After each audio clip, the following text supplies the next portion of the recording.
بقول لكل طلابي النظام الجديد محتاج 3 حاجات: افهم كويس، احفظ المعلومات، احل كتير. من غير الحل الكتير انت كده هتوصل ل 60% من الدرجة. ولذلك كنا المفروض عاملين لكم الكتب البدائية اللي احنا طبعا اشتغلنا عليها في اول السنة بسرعة جدا جدا جدا، وكل درس كان تقريبا في حدود 60 سؤال او 70 سؤال بالكتير.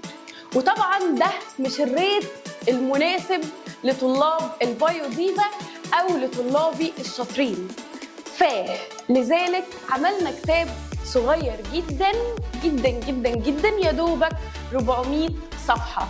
400 صفحة دول فيهم أسئلة فقط، هتحل على كل درس. هي يعني مجمل الأسئلة هنا مثلا 2000 وحاجة سؤال تقريبا، هتحل على كل درس مثلا قول 100 سؤال، 110 سؤال،